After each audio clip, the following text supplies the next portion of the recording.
اللي حصل لمفاعل تموز لم يكن مفاجئا خارج التوقع، ولكن أمر طبيعي عندما يحصل يكون مؤلم، لأنه ثمرة عزيزة من ثمرات الثورة واللي تعبنا عليها سياسيا وعلميا واقتصاديا لفترة طويلة من الزمن.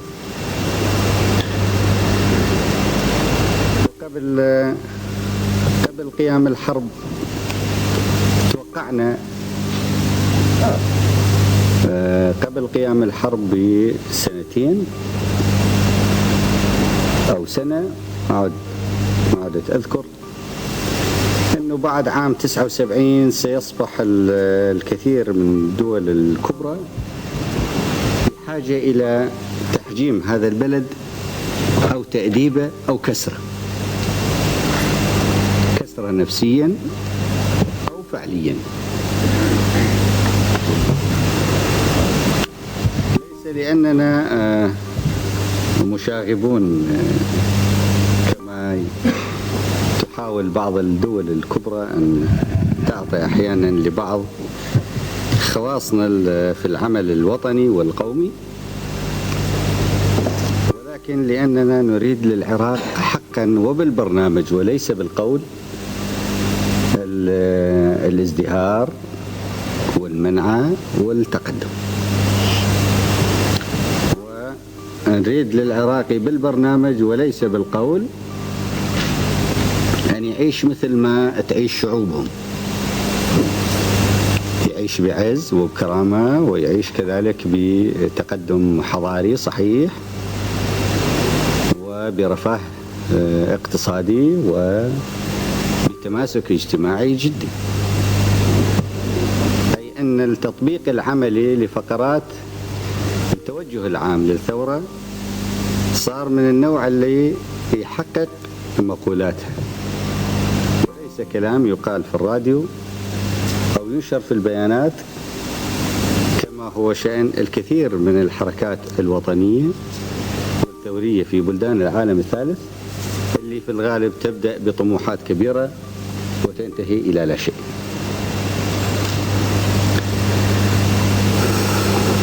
إذن حساباتنا للوضع الدولي ولأطماع الدول الكبرى في هذه المنطقة ولحنق البعض منها على برامجنا وليس على كلامنا،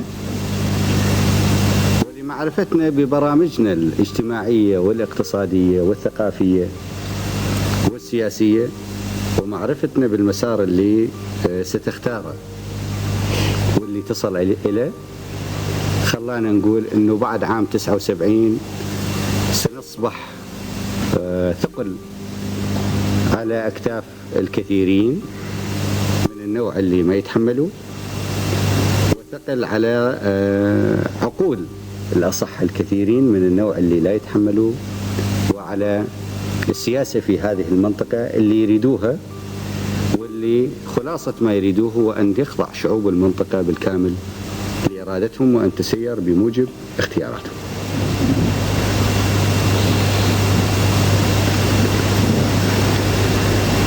وعلى هذا الأساس قلنا أنه لابد أنه إسرائيل ترتب ضربة للعراق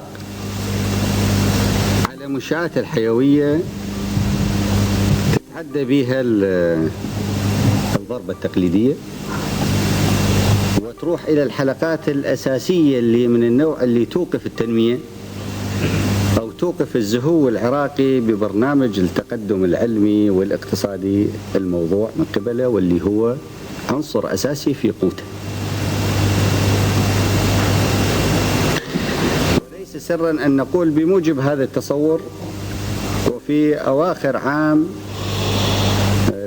عام 79 أظن فتحنا بعض الدول الصديقة بنوع من السلاح يجعل إسرائيل تتردد فيما لو أقدمت على ضربة من هذا النوع للعراق.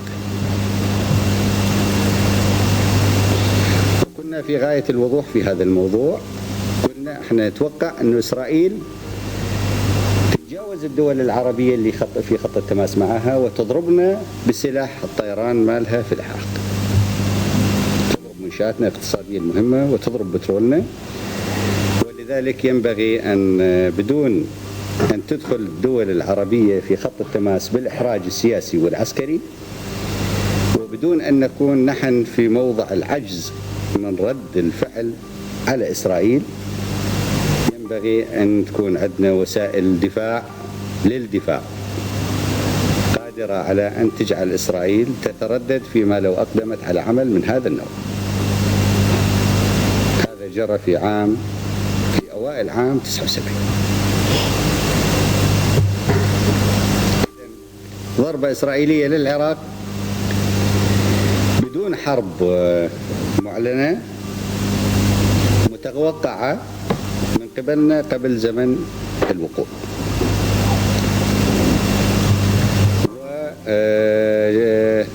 وإحداث مشاكل للعراق من النوع اللي تكسر هيبة العراق أو تكسر مقومات الاستمرارية بخط متصاعد من التطور، بما في ذلك الحرب، حالة متوقعة قبل قيام الحرب. وعندما بدأت إيران باحتداءاتها على الحدود على نطاق واسع وضرب مخافر الحدود، كنا نتوقع الخطوة القادمة ستكون عندما تعجز من أن تحصل رد فعل من قبلنا من خلال هذا الأسلوب، ستقدم على تصرف آخر من النوع اللي يضعنا حكما في موقع لابد أن يكون إن رد فعل ضد الاعتداء. وهكذا حصل في 4/9 عام 80 عندما أقدمت إيران بعد ما عجزت أن تحصل على رد فعل من عندنا تجاه مخافر الحدود بمستوى الحرب. أقدمت على الحرب في يوم 4/9 عندما ضربت المدن العراقية خانقين ومندلي وزرباطية ومنطقة النفط-خانة، وبعد ذلك قبل يوم 22 غلقت شط العرب وقصفت البصرة بمدافع.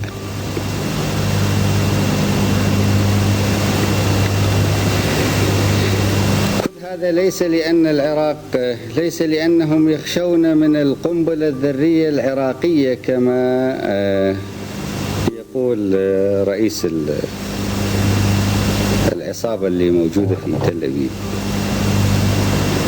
وإنما لأنهم يخشون من التطور العلمي والاجتماعي والاقتصادي والسياسي المتوازن والمتماسك، واللي يتجه اتجاه جدي إلى أهدافه في بناء عراق جديد بالدرجة الأساس. وهكذا تلاحظون بيجن أنه يركز على قضيتين، مع الأسف أن الإعلام العالمي لم يتناولها كما ينبغي. في الوقت اللي يتحدث عن الطاقة النووية العراقية بأنها مشروع خطر على أمن إسرائيل، يركز على قضية تبدو أنها صغيرة ولكن محق فنيا في أن يركز عليه، لكن ليس محق طبعا إنسانيا اجتماعيا أن يركز عليه، هو التعامل مع الأطفال. قال في تصريحة كلمة لابد أنه انتبهتوا لها، وأظن نشرت في الإعلام العراقي، لكن الإعلام العالمي لم يتناولها كما ينبغي. قال كيف تريدون أن نطمئن من نظام رئيس النظام يسأل الأطفال يقول لهم من هو عدوكم الأساسي، ويصحح لهم بالإجابة يقول لهم عدوكم الأساسي إسرائيل.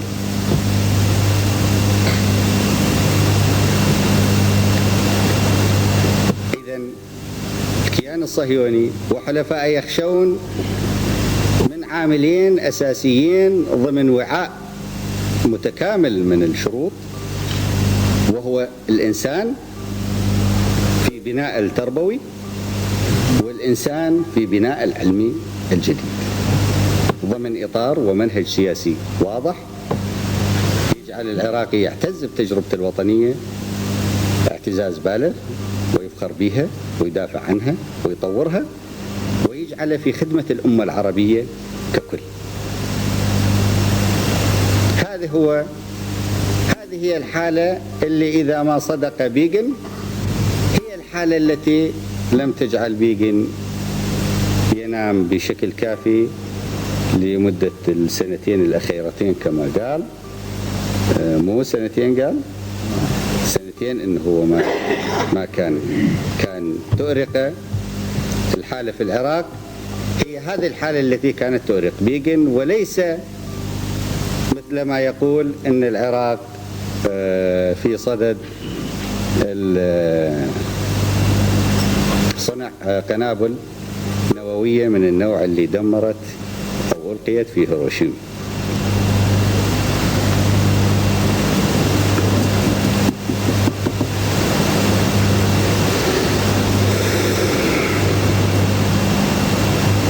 التقيت في منظمة حزبية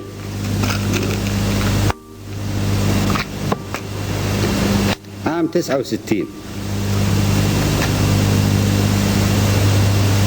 منظمة غير عراقية، ووجدتها مستعجلة على أن تقوم بعمل أن توجه أعضائها للكسب من داخل الجيش، وليس الاهتمام بالفلاحين والعمال والطلبة والمثقفين وغير ذلك. قلت لهم في وقتها أنه الاهتمام بالكسب داخل الجيش لوحده لا يوصل إلى الصورة اللي تريدوها، ولا نكون أمام حزب قادر على إجراء التغيير الشامل في الحياة الاجتماعية، وإنما ينبغي أن نهتم بالعمال والفلاحين والطلبة، ولا بأس أن يكون من ضمن أسبقياتكم الكسب داخل القوات المسلحة وداخل الجيش. بمعنى أن تكون حركة الحزب متناسقة ومتوازنة، وحركة في كل المجتمع وليس في رافد معين من روافد المجتمع. هذا الآن المفهوم يطبق على حركتنا في المجتمع العراقي. أنا متأكد أنه لو كان المسؤولون الإسرائيليون أمام اكتشاف أن العراق يمتلك 20 قنبلة ذرية، ولكن بنظام سياسي متهرئ، وبنظام اقتصادي متخلف، وبإنسان لا يثق بنفسه ولا يتجه للمستقبل ولا يثق بنظامه ولا يتعامل معه تعامل صميم، لما كان بيغن قد أقام وزنا لهذه القنابل الذرية. ولكن اللي أرعب بيغن هو التطور العلمي والحضاري والإنساني السياسي والاقتصادي والاجتماعي والثقافي، التطور الجذري، والاهتمام اهتمام صميم بالعلم، واعتباره أحد مقومات الأساسية لبناء المجتمع الجديد وللتطور وللحصانة، سواء في درء المخاطر أو في سعادة الإنسان. هذا هو اللي خلى بيغن ما ينام الليل.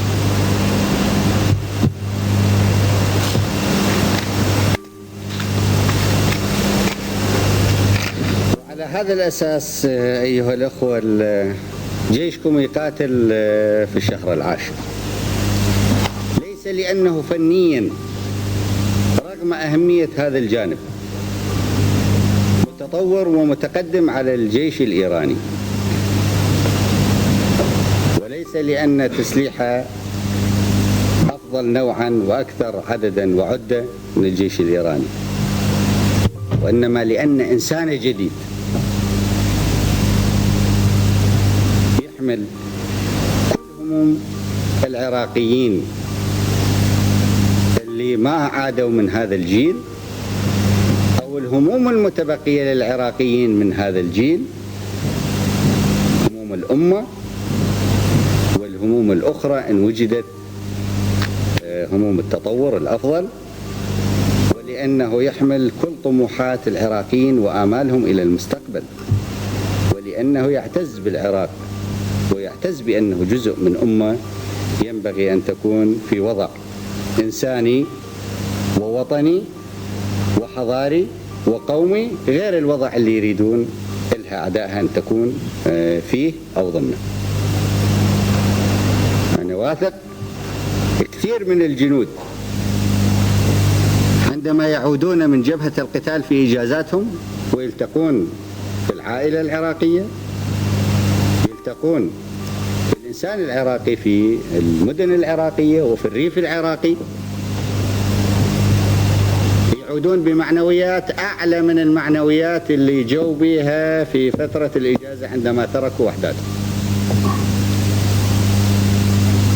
لأن العراقي يسند ظهرهم في الخلف ويمدهم بالمعنويات، بالإضافة إلى إمدادهم بكل مستلزمات استمرار زخم القتال بروحيته المطلوبة وبالنتائج المطلوبة.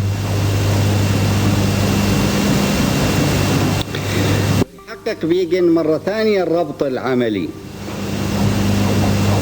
ليس بالنوايا الآنية وإنما بالنتائج المتوقعة بين القتال مع الفرس والانتصار في هذه المعركة وبين هزيمته وهزيمة أطمعة في أرض فلسطين. فيقول أنه العراقيين يريدون احتلال عبادان لكي يحتلوا من بعدها القدس. ليس هنالك ترابط جبهوي بين احتلال القدس واحتلال عبادان، ولكن هنالك ربط تاريخي وربط في النتائج النفسية والعملية بين صمود الجيش العراقي في الجبهة وبين الطاقة العربية اللي راح تواجه بيغن إن شاء الله، وفي مقدمتهم أو في مقدمة اللي يواجهوهم العراقي. احنا ما نضم هذا، ولذلك بيغن عندما يقول انه العراق معادي للكيان الصهيوني،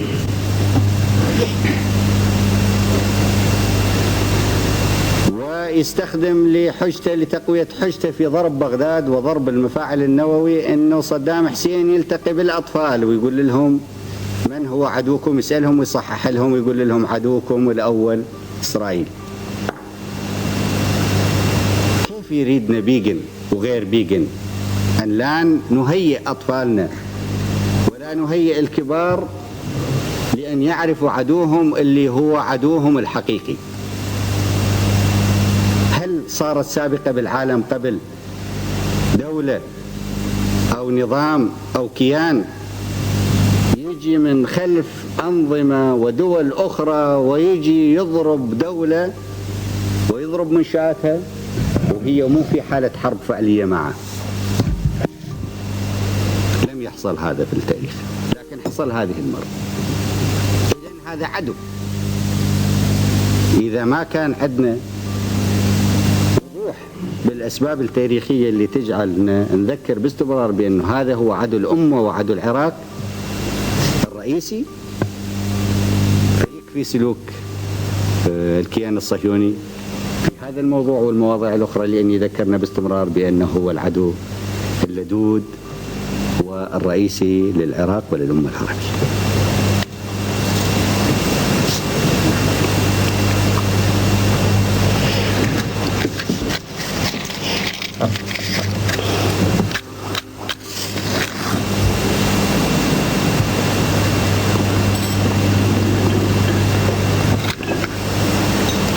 للأسف أنه بعض الدول اللي مثل ما قال بيان الناطق الرسمي العراقي تدعي لنفسها مسؤولية دولية إيجابية في السلم والأمن، تحاول بصورة أو بأخرى أن تخفف من ردود الفعل العالمية على هذا التصرف، بل وربما تنطي الأرضية بشكل أو بآخر مشروعة اللي يبرر هذا التصرف، مثل ما جاء على لسان تصريحات بعض المسؤولين الأمريكان.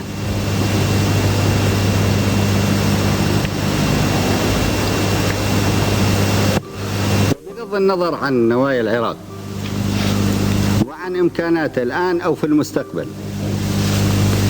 أنا أعتقد أي واحد، أي دولة بالعالم تريد السلام حقيقة وتريد الأمن حقيقة وتحترم الشعوب حقيقة، ولا تريد الشعوب أن تكون تبع أو مضطهد من قوى أجنبية خارجية، عليها أن تعاون العرب بشكل أو بآخر على حصولهم على القنبلة الذرية لمواجهة القنابل الذرية الإسرائيلية الحقيقية.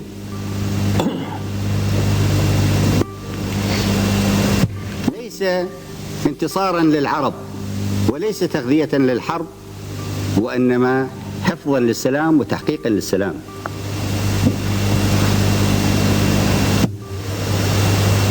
بغض النظر عن نوايا العرب وعن إمكانيات العرب، حتى لو لم يكن العرب رائدين وحتى لو لم يكن العرب متمكنين، أعتقد أي دولة بالعالم عندها مسؤولية دولية إيجابية تجاه الإنسانية وتجاه السلام، لازم يقولوا لهم للعرب هاكم سلاح لكي تواجهون بالتهديد الصهيوني بالقنابل الذرية، لكي تمنعون استخدام الكيان الصهيوني للقنبلة الذرية ضد العرب، وبالتالي تجنبون العالم المخاطر اللي تنجم من خلال استخدام القنبلة الذرية في الحروب. هذا نفس المنطق تتعامل به أمريكا تجاه الاتحاد السوفيتي، والاتحاد السوفيتي تجاه أمريكا، والآخرين تجاه بعضهم. أنا لا أعتقد أنه الآن الاتحاد السوفيتي يريد أن يستخدم القنبلة الذرية ضد أمريكا، ولا تريد أمريكا بعد كل هذا التطور اللي حصل بالإنسانية في عقلها وفي ضميرها وفي اتجاهاتها، بما في ذلك الرأي العام في أمريكا وفي الاتحاد السوفيتي وفي كل مناطق العالم. أنا لا أعتقد أنه أي من الأمريكان أو السوفيت يستخدمون الآن القنبلة الذرية ضد بعض، ولكن كلاهم وآخرين معهم يحاولون دائما يطوروا أسلحتهم لكي يمنعون قيام الحرب. هذا المنطق ليس تبريرا لحصول العرب على التكنولوجيا النووية للأغراض العسكرية، ولكن هذه مناقشة مفتوحة مع العقل الإنساني العالمي، ليس حالة للأسبقية الخاصة للعرب لأن العرب لا يمتلكونها، وإنما حالة لمعالجة حالة في إسرائيل قائمة فعلا الآن. إسرائيل باعتراف كل الخبراء والمسؤولين عن شؤون القنبلة الذرية وشؤون منطقة الشرق الأوسط كما يسموه، يعترفون بأن إسرائيل تمتلك عدد من القنابل النووية الآن.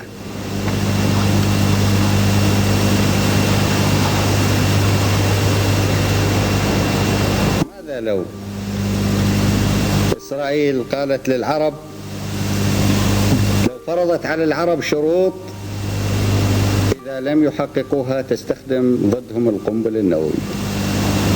ماذا يحصل للعرب؟ بل وماذا يحصل للإنسانية في ظل مثل هذا الابتزاز وفي ظل مثل هذا الوضع الخطير؟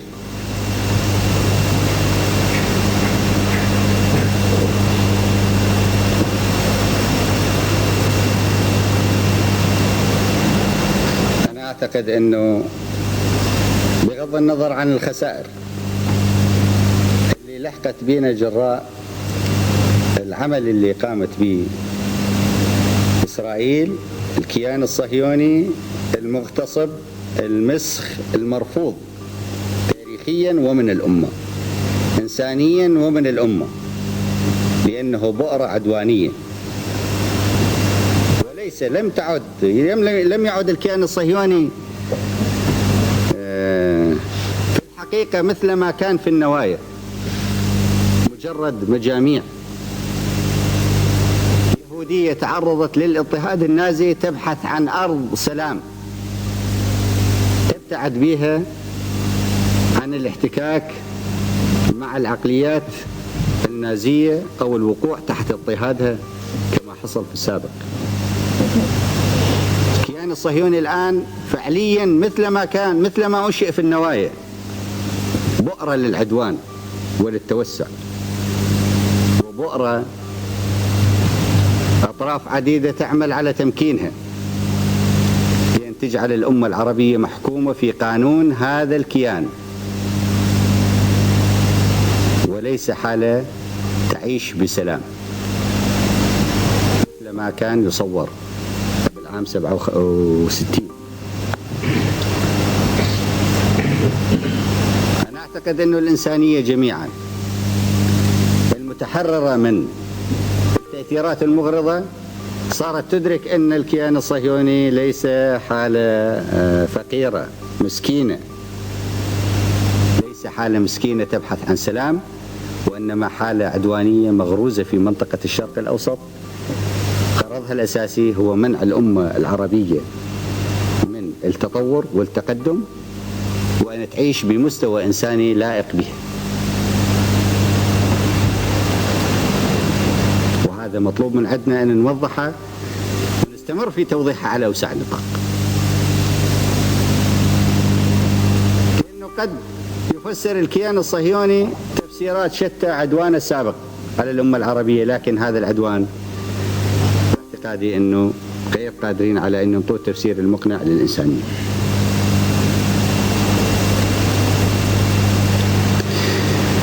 علينا أن نحول هذا العدوان إلى دروس أعمق في نتائجها من خسران حلقة مهمة في تطورنا العلمي والتقني. على العرب جميعا أن يدركوا أنه حتى لو اعترف العرب جميعا بما يسمى بإسرائيل بحدود آمنة ضمن الأرض العربية المحتلة بكاملها الآن، واحترموا من طرفهم هذه الحالة والتزموا بها، أو لنقل رضخوا لها، فإن الكيان الصهيوني لن يقبل بهذه الحالة. ليس فقط في استمرار التوسع في الأرض على حساب السيادة العربية، وإنما سيتدخل الكيان الصهيوني حتى في الطريق اللي يمتد في مكان ما من أرض السعودية ويطلب تغيير مساره باعتباره يهدد الكيان الصهيوني، أو باعتباره حالة عسكرية، أو باعتباره حالة لا تقبل بها إسرائيل. وسوف يفرضون على العرب أن يحذفوا من منهاج التدريس في الكليات وفي الثانويات تدريس الكيمياء والفيزياء والرياضيات والفلك، باعتبارها علوم من النوع الذي قد تفضي إلى أن تكون خبرة بشرية في ميدان عسكري خطير على أمنها. وسيصل تدخل إسرائيل إلى حد تغيير الأمراء مباشر، تدخل مباشر إلى حد طلب تغيير الأمراء واستبدالهم بآخرين، وتغيير الملوك واستبدالهم بآخرين، وتغيير الرؤساء واستبدالهم بآخرين، وتغيير الوزراء واستبدالهم بآخرين. وربما تصل طلبات الكيان الصهيوني إلى حد تغيير مدير مدرسة ابتدائية، لأنه يربي الطلاب في مدرسة تربية وطنية وتربية قومية. وسيصلون إلى أن يطلبوا من العرب أن يعدلوا تاريخهم وأن يكتبوه باتجاه جديد، بما في ذلك تاريخ النبي محمد صلى الله عليه وسلم وصراعه مع بني قينقاع وبني النضير في المدينة.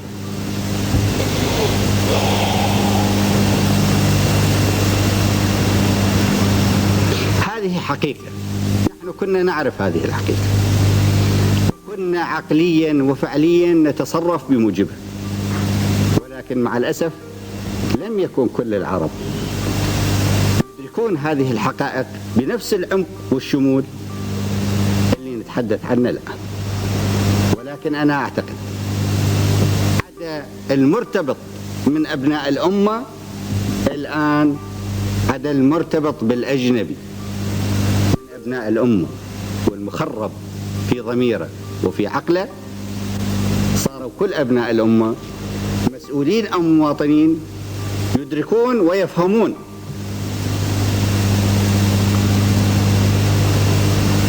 ويؤمنون بأن مستقبل صراع الأمة العربية مع الكيان الصهيوني لا تحدده أشهر ولا سنوات قليلة، وليس الغرض الأساسي منه هو التوسع بالأشبار على حساب الأمة أو بالكيلومترات، وإنما الصراع حضاري بين الأمة وبين أعدائها وفي مقدمتهم الصهاينة، وأن هذا الصراع سيمتد لفترة طويلة، واجب العرب أن يعدوا له بهذا المستوى علميا وفنيا سياسيا واقتصاديا واجتماعيا وثقافيا.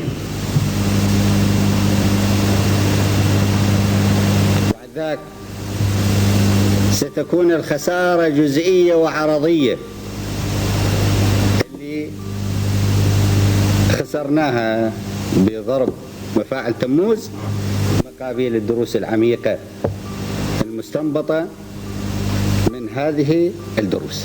وفي المقدمة منها أن يدرك الفنيون وليس السياسيين فقط المستلزمات الفنية اللازمة للحلقات الحيوية في بناء الدولة العراقية وفي بناء الدول العربية عموما، وكيفية توفير الحماية الذاتية لها بالإضافة إلى الحماية العامة. وسيصبح من الواجب علينا جميعا في الوطن العربي أن تصمم سدودنا بما يمنع العدو الصهيوني لأن يغرقنا من خلال ضربه، وأن تصمم منشآتنا الاقتصادية بطريقة تمنع من أن تكون لقمة سائغة للعدو الصهيوني، وأن يصمم إنساننا بالمستوى اللي يتحمل به التحدي بهذا المستوى ويتحمل به مستلزمات الصراع ويقودها بهذه الرؤية.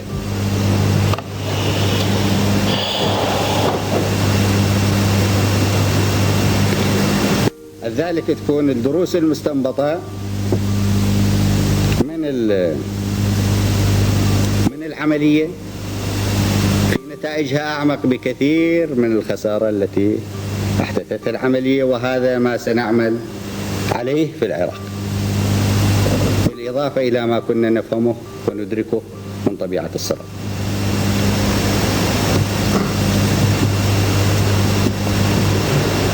ونحن نعتقد أن بيغن قد أرعب الكيان الصهيوني بتركيزه على هذا الموضوع أكثر مما وفر له الأمان،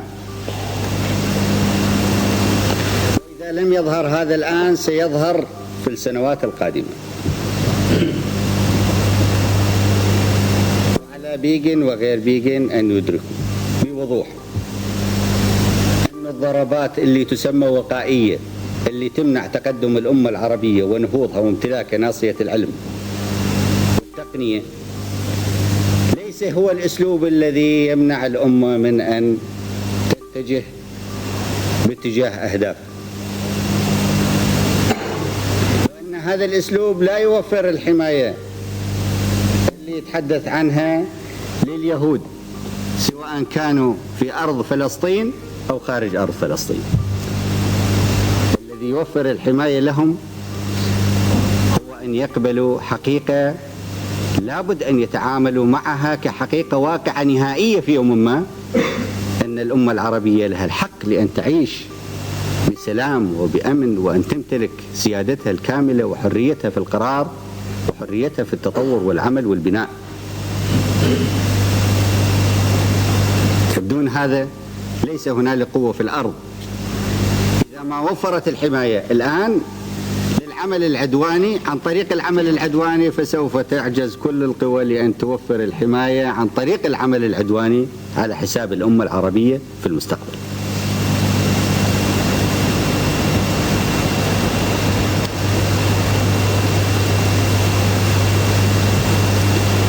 وسوف يناقش اليهود المتعاطفين مع الكيان الصهيوني في العالم، سوف يناقش اليهود الصهاينة أنفسهم حتى ضمن الكيان الصهيوني.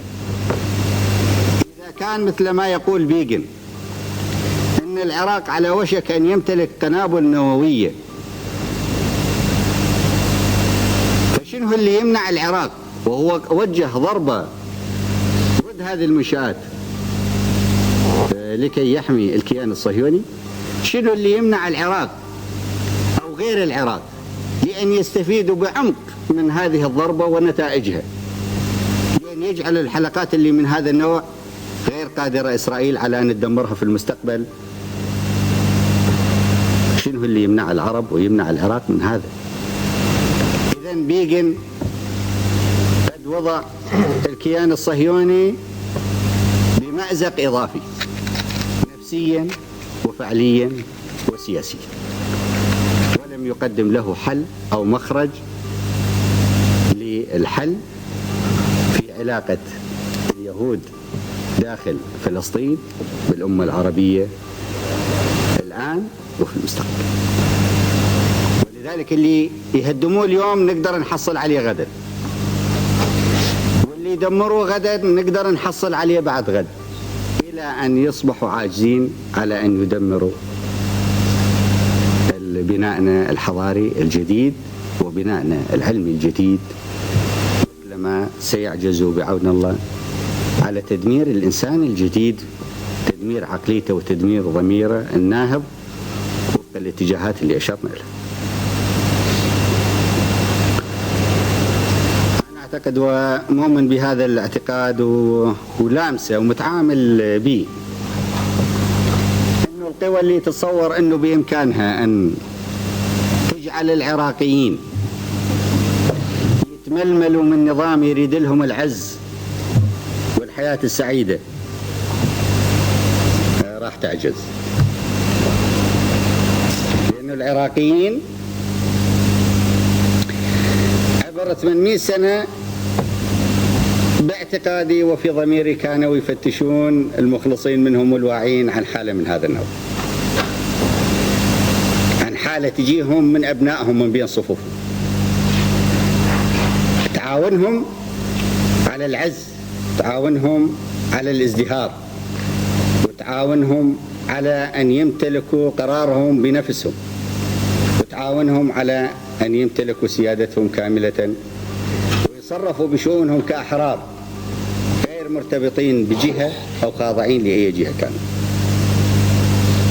ولذلك بتصوري، وليس تصورا مجردا وإنما تصور ملموس بالحقائق، بأنه كل ما تستكلب أو تستكلب القوى الشريرة ضد العراق كلما يزداد العراقيون تمسك بتجربتهم وبثورتهم العظيمة وبنهجهم المستقل العظيم. قلت في اجتماع الكادر المتقدم للحزب قبل كم يوم وأقول الآن إنه صار كل رافد من روافد الثورة يستحق لأن يكون عقيدة، حتى لو كان لوحده، عقيدة بالكامل تستهوي العراقي لأن يدافع عنها وأن يبنيها وأن يستشهد دفاعا عنها. إذا ما أخذنا إزاحة الظلم الاجتماعي وجعل كل العراقيين لهم مورد ثابت في الدولة بما في ذلك الأرامل واليتامى والمعوقين وغير القادرين على العمل، هذا بحد ذاته أن ينشأ مجتمع من هذا النوع يستحق مجازا، مع إدراكي للترابط بين كل حالة وحالتها الأشمل، يستحق مجازا لأن يكون عقيدة كاملة يدافع عنها العراقي حد الاستشهاد. السياسة التي تقول أن العراق ينبغي أن يعيش بحرية، أن يحترم شعوب العالم وأن يطلب من شعوب العالم ومن دولها أن تحترمه، وأن يقيم نظام وطني مستقل استقلال كامل بحد ذاته، مع إدراك الترابط بين هذا وبين الأمور الأخرى، يستاهل لأن يكون عقيدة كاملة يدافع عنها العراقي حد الاستشهاد.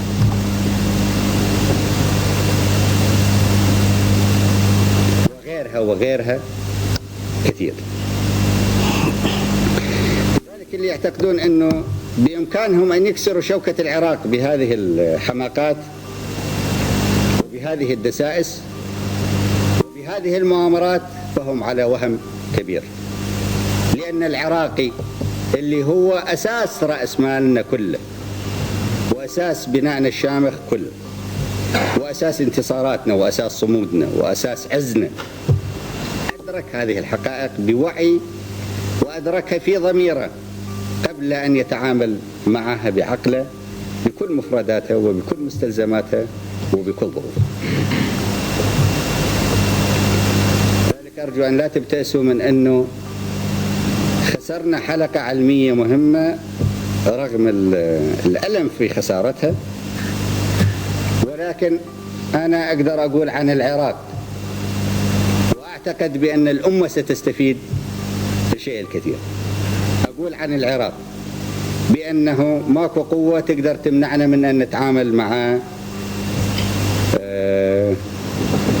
هذا الموضوع ونملك ناصيته العلمية والفنية بصورة صحيحة خدمة لأهدافنا الوطنية والقومية.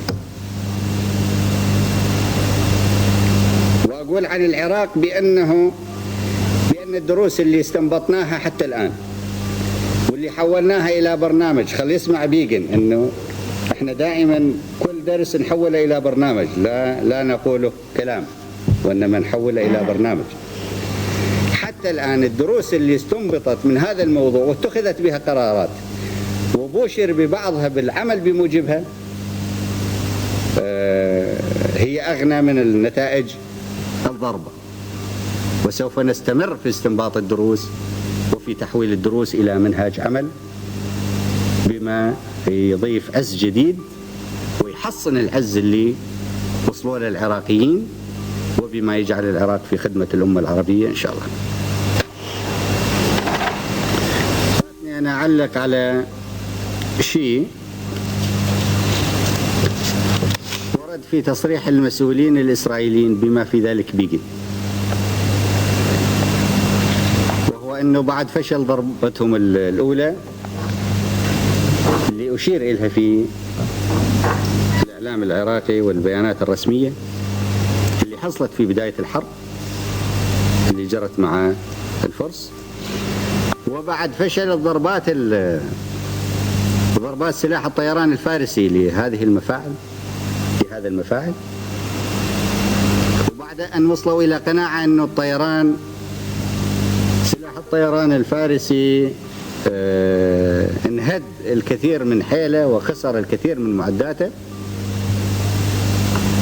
وضعوا قرار أن يتدربوا لفترة طويلة طياريهم على تنفيذ المهمة، ووضعوا في برنامجهم أن يتدربوا لعدد من الشهور، البعض منهم قال ل6 أشهر. لا، هم قالوا 6 أشهر. إذا ردوا يستثنون هذا الموضوع فلأغراض أنا راح أقولها. شو مدري هم كانت كل ضرباتهم، وأنا أعتقد أنه كانوا ناويين أن ما يكشفوا عن الضربة. في بداية تدريبهم على هذا الموضوع كانوا ناويين أن يضعون الضربة تحت غطاء الحرب، لكن هنالك عوامل خلتهم يدركون أنه إحنا عرفنا أن الضربة من إسرائيل.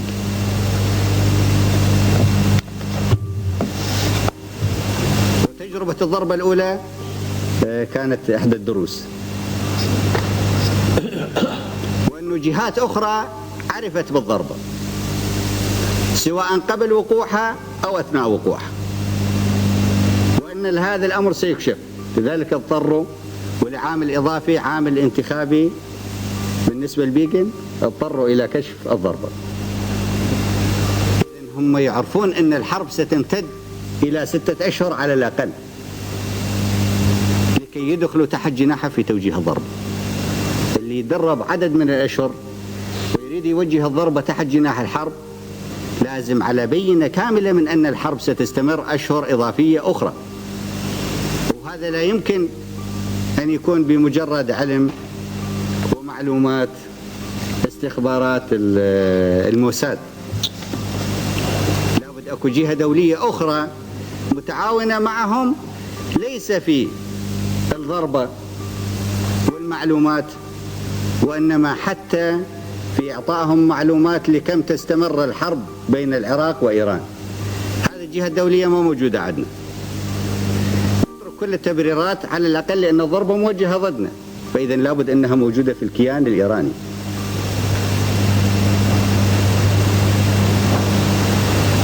ومن خلال هذا بالإضافة إلى العوامل الأخرى تدركون لماذا قامت الحرب، ليس فقط لتوجيه ضربة إلى المفاعل النووي العراقي، وإنما لإيقاف النهوض العراقي.